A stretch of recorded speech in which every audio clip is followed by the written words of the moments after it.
In this video, we're going to continue talking about area and perimeter, and we're going to pick up with the trapezoid. So I drew a trapezoid here and kind of intentionally drew it so that one of the diagonals is definitely longer than the other. Let's go ahead and label these. So I'm going to call this U for like the top part, B for bottom or the base part, okay? And what's kind of useful is if I were to take this trapezoid and like replicate it and then like rotate it, I could fit the rotated trapezoid like right over here on this side. I'll do my best. There we go. And of course, here I'll go ahead and do solid. That's the whole point of using a different color. It looks like a parallelogram. And the way we find the area for a parallelogram is we do base times height. So height in this case, go ahead and draw it right there. There's the height. But we're not doing a parallelogram. We're doing a trapezoid, which in this case, since it's formed by two of the same trapezoid, would be half of the area of the parallelogram. Now, let me actually, instead of calling it lowercase b, call it capital B. So capital B, meaning like the base of the whole figure, not the little b, okay? Because little b would be half of the base. So for this parallelogram, the base would actually be made up of both little b and u, okay? So in order to find this area, I would need to take little b plus u and then times it by the height. But again, that's not technically completely true for the trapezoid itself. So that's how you'd find the area for the whole parallelogram. But for the trapezoid, we would actually want to take half of this. Okay, so here, let's clean up that formula. Wow, I'm having trouble drawing my A's. There we go. So it would be 1/2 base plus upper base times height. You can just write the H on the outside without the multiplication symbol, but of course there'd be nothing wrong with writing the multiplication symbol. Okay, let's practice and try one. So let's say we are given a trapezoid where both of the sides are in fact equal. Actually, the trapezoid picture is not drawn to scale, so I'm going to try to draw it a little bit more to scale so it doesn't look so weird. Okay, so we're told this top is 20 millimeters. Excuse me, I'm sorry. The bottom is 58 millimeters. And then each of the sides here, each of these diagonals are 35.5 millimeters. All right. And that's all we're told. And we're asked to find the area for this. Well, the problem is in our formula, we need the height. So we need to actually find the height. So to do that, I'm going to use the Pythagorean theorem because what I have over here is a right triangle right here. So if I wanted to find the area of that if I wanted to find the height on that right triangle, which basically ends up being one of the legs, I would need the bottom leg. So if this top piece here is 20, that's 20, then that means this right here is 20 as well. Since the whole thing is 58, that means 38 left over, right? If I split up 38 and break it into both of these spots, that's going to be 19 each, right? Because combined together, 58 minus 20 gives me 38. And then I'm dividing that by 2, which gives me 19. So that's where the 19 is coming from. That's a 2. Okay, cool. So now that I found that, I'm going to find the height on that triangle right now using the Pythagorean theorem. So h squared plus 19 squared equals 35.5 squared. So grab your calculator, start squaring. So let's see, 19 squared, I get 361. And then 35.5 squared, I get 1260.25. Okay, so I'm going to subtract 361 from both sides. And I get h squared equals 899.25, which now I'm going to take the square root of that in order to solve for h. So I get 29.987. I kind of feel like it'd be reasonable to round it to 30. So I'm going to go ahead and round it to 30. It's close enough. Okay, so now that I have the height, I can find the area. So I'll go ahead and do that right over here. So the area formula is 1/2 the lower base plus the upper base. So 58 plus 20. And then I'm going to times that by the height, which I'm going to round it to be about 30. Okay, so 58 plus 20, because order of operations want to do that first. I get, let's see, 78.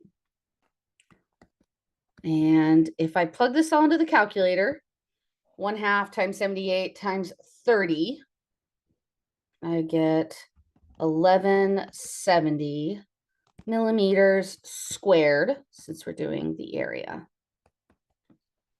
And there you go. That's how we'd find the area for that trapezoid, and having to use the Pythagorean theorem to figure out that height. Okay, so there are some problems where they have you find the area for something that we don't have a formula for, so we're going to figure out what shapes we can use. So let's find the area for a regular pentagon. And I'm going to draw a sketch of it. A terrible drawing, but that's okay. Let's see. Okay, good enough. Each of these are 8 centimeters. And then from the center to the vertex, any of the vertices really, right? Because it's a regular pentagon and they're all supposed to be equal distance. That length is 6.8 centimeters. Actually, here, I'm going to actually squeeze it in. Only because I want to do like kind of a nice little visual here. Okay, so 6.8 centimeters. All right, so here's what I've got. That means basically all of these little lengths right here are 6.8 centimeters. Oops, that did not connect very nicely. 6.8, 6.8, 6.8. So I'm forming 5 triangles, isosceles triangles at that, because all of these are 6.8 and all of them have a base of 8. Okay, so here, let me just kind of grab one triangle here to look at. So both of these are 6.8. And then the base is 8. So if I find the area of one of these triangles and then times it by 5, that's going to give me the area for the pentagon. Okay. But again, I need to find the height here. So since this is isosceles, I can go ahead and assume that's going to split the bottom here into 4 and 4. Okay, so I just need to find this height. So using the Pythagorean theorem, h squared plus 4 squared equals 6.8 squared. Oops. So 4 squared is 16. Let's see, 6.8 squared is, plugging into the calculator, 46.24.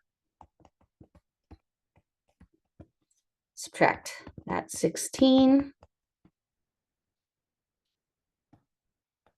So that's going to give me 30.24. I'm going to take the square root of both sides to find the height.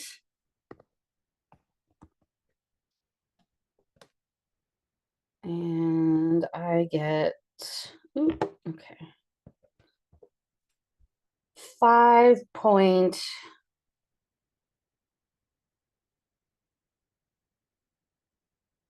5.5 5.49 is what I'm getting. Which, I'll just go ahead and say 5.5. I think that's reasonable. Sorry, I was trying to decide if I wanted to say 5.5 or not. I'm doing it. 5.5. Okay. Centimeters technically, but that doesn't really necessary for us. Right now, what I'd like to do then is find the area for each of these triangles. So for one triangle, the area is 1/2 base of the triangle, which is 8, times the height of 5.5. Okay, so plug that in the calculator. And I get 22 centimeters squared. That's one triangle, but I need 5 of them. So for the whole pentagon, I'll do 5 times 22, which will come out to 110 centimeters squared. So that's how we can kind of find some of the irregular shapes. We'll use what we know to figure it out. So there's a couple problems like that you're going to want to work on. Now, the last shape that we really focus on are circles. But we didn't talk about perimeter with circles because circle's perimeter is special. It's called the circumference. Wow. So that is the perimeter for a circle. And the minute we start talking about circles, we have to introduce pi. Pi, of course, being the irrational number 3.1416, blah, blah, blah, going on forever and ever. So a couple comments about pi. One really nifty comment is that they knew about pi because of circles. So in ancient mathematicians would be able to roughly find the circumference using like maybe a string. They could find the circumference of a circle. And what they discovered was that when they compared the circumference of the circle and did a ratio to the diameter of the circle,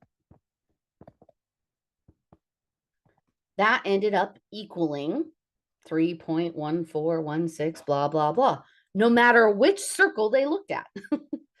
So what that gives us is a formula for finding the circumference.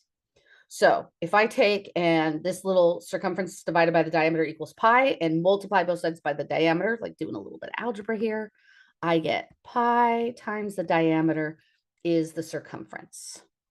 So there's the formula for finding the circumference of a circle. Let's use it. Let's find a circumference here. Let's say, here's my circle.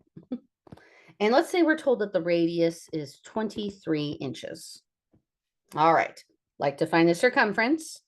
So first, I need the diameter. The diameter, of course, is 2 times the radius, which would be 46 inches. So the circumference will be 46 times pi. Now, your calculator should have pi as a button.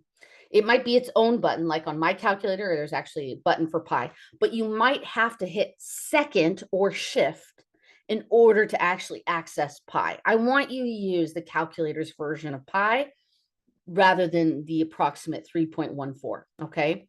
So get a calculator that has pi so that you can use that to approximate it.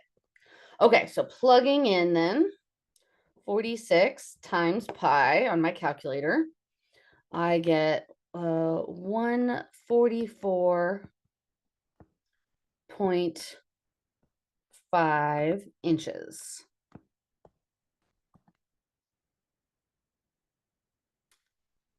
Okay,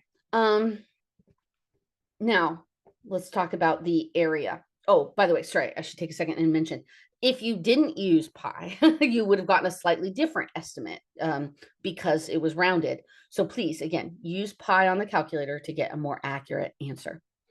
Okay, so let's find the area for a circle. First of all, we need the formula. So the area formula is pi times radius squared. Actually, r times r, but that's all right. Pi times radius squared, which we could just write pi r squared. There's actually a pretty interesting like picture in the book where they take the circle and they cut it into little wedges, and they take all the wedges and they line them up just right, and it ends up looking like a parallelogram. In other words, they kind of justify why the formula is pi r squared. All right. So if you want to go look at that, that's fine. But I think most of us are pretty comfortable with the idea of it being pi r squared. It might be a fun activity to do that with some kids, to kind of show that if you cut it up into these like little equal segments, that it ends up looking somewhat like a parallelogram, and we can find the area of a parallelogram a little bit easier. Okay, so let's find the area for this circle. So again, I'll use the 23 this time for the radius squared. And for 23 squared, by the way, I get 529. So I'm going to plug pi times 529 into my calculator. I get 1,661.9. And that would be inches squared for the area.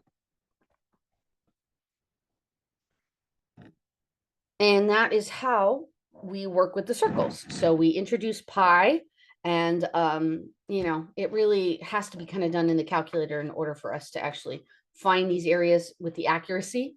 But yeah, there you go.